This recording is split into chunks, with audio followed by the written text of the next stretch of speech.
सूरह कौसर कुरान की सबसे छोटी सूरह है, मगर उसका असर सबसे बड़ा है। सिर्फ 3 आयात, लेकिन उन 3 आयात में दुनिया भी है, आखिरत भी, रिस्क भी, इज्जत भी और दुश्मनों की शिकस्त भी।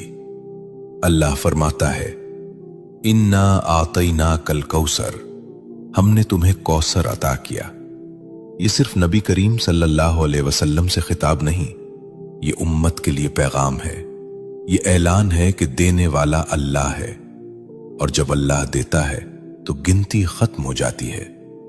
कौसर का मतलब सिर्फ जन्नत की नहर नहीं, कौसर का मतलब है खैर कसीर, बेशुमार भलाई, ऐसा रिस्क जिसमें कमी ना हो, ऐसी बरकत जिसमें जवाल ना हो। लेकिन सवाल यह है कि आज हम ये सूरा पढ़ते हैं, फिर भी तंगी क्यों है, फिर भी दिल बेचैन क्यों है, फिर भी इज्जत के लिए दर दर क्यों जाना पड़ता है। यहां एक नुक्ता है, और यही नुक्ता अक्सर लोग खो देते हैं। सूरह कौसर सिर्फ जबान से पढ़ने की सूरा नहीं, ये मिजाज बदलने की सूरा है, ये शिकवा छोड़ने की सूरा है, ये शुक्र सिखाने की सूरा है। जो अल्लाह पर छोड़ देता है, अल्लाह उसे कौसर अता करता है।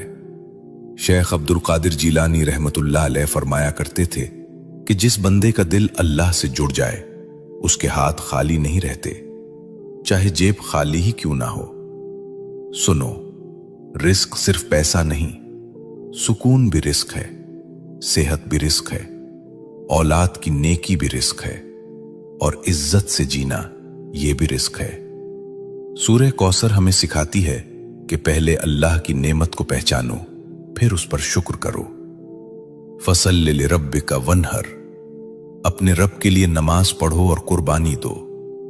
यानी अगर कौसर चाहते हो तो ताल्लुक मजबूत करो, नमाज को बोझ नहीं, मुलाकात समझो। आज हम चाहते हैं कि रिस्क बढ़े, लेकिन नमाज टूटी हुई है। हम चाहते हैं कि बरकत आए, लेकिन शुक्र गायब है।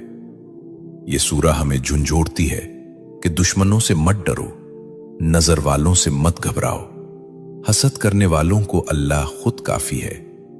इन नशानिया का हुवल अबतर, तुम्हारा दुश्मन खुद कट जाएगा। ये वादा है, यह तसल्ली है, यह ऐलान है। अगर तुम अल्लाह के हो गए तो कोई तुम्हें मिटा नहीं सकता। यह सूरा दिल को हिम्मत देती है कि खामोशी में भी अल्लाह काम कर रहा है, कि सब्र में भी अता छुपी हुई है। लेकिन यहां एक और गहरा राज है जो अक्सर लोग नहीं जानते।